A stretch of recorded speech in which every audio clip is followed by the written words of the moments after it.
A big assignment ahead for the Indian cricket team with them playing 4 tests against Australia in Australia. We're in conversation with a man who knows a thing or two about playing the Aussies. VVS Laxman, thank you so much for speaking with us. This is a big assignment for the Indian team.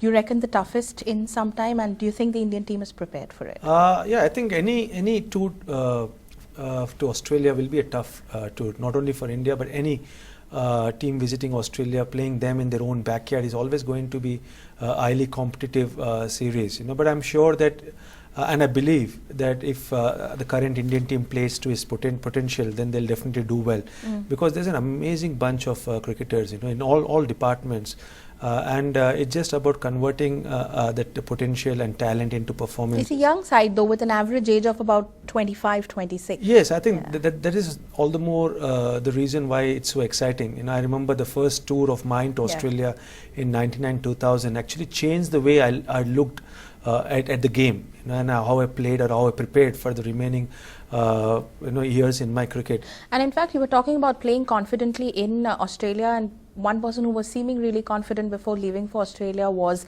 Virat. Whatever little we've seen of Virat as a captain in ODIs, what do you make of him as a captain? Oh, he's been very proactive, and he's led from the front, and I liked when he told in the open in the media, saying that he wants his team to be ruthless, and that's what you want the message to be passed from the leader of the team, that you have to be ruthless, never take anything for granted.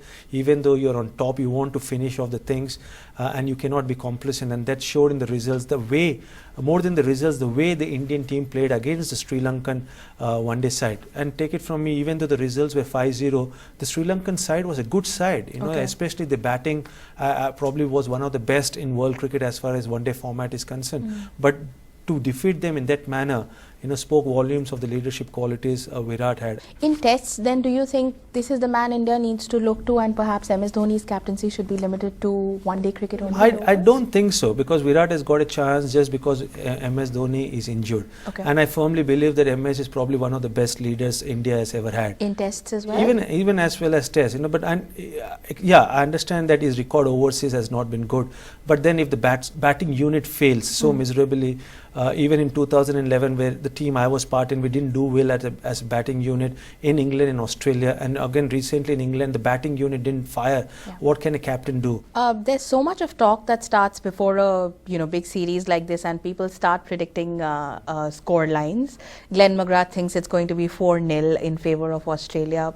Do you want to make a prediction? See, I've never been a big fan of giving the end result or predict the end result. The outcome totally depends on how the team plays in that during that particular time. And I feel that when you're playing any test match between India and Australia is going to be highly competitive. All I want is a competitive series, and I firmly believe, and I always back the Indian side, that because they've got the potential, they've got the talent, they can do well.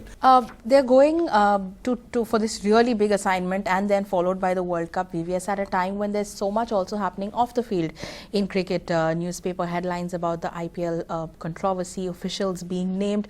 Does this affect a cricketer mentally when he's going for such a big assignment? It's tough to ignore it, I guess. See, I think when you're playing for the country, the only thing which will be in your mind is the responsibility you have to do well for the country. And in a country like India, where cricket is so passionately followed by the entire countrymen and women, I think it's very important that you concentrate on the things which are in your control, which is to go out and play good cricket, win matches for your country. And I'm sure that it will be the same with the current Indian team. All the teams I have been part of, we always used to focus at the task at hand, and you cannot you cannot get distracted with what's happening outside the cricket field. Very quickly, for this series, who are the 3 players you think who are going to be the key players for India? Well, again, I don't want to jot down only 3 or just point out 3, but I believe that it's a very good Indian side. And especially I'm excited to see the fast bowlers doing well. I was really impressed with the way Umesh Yadav bowled against Sri Lanka. Even though it was against Sri Lanka in one-day format, he bowled quick and with a lot of control. Bhuvnesh Kumar really did well against England, and Mohammad Shami got back his rhythm. So it's great. It's just about us the Indian team putting runs on the board, and they've got the capability, they've got the talent.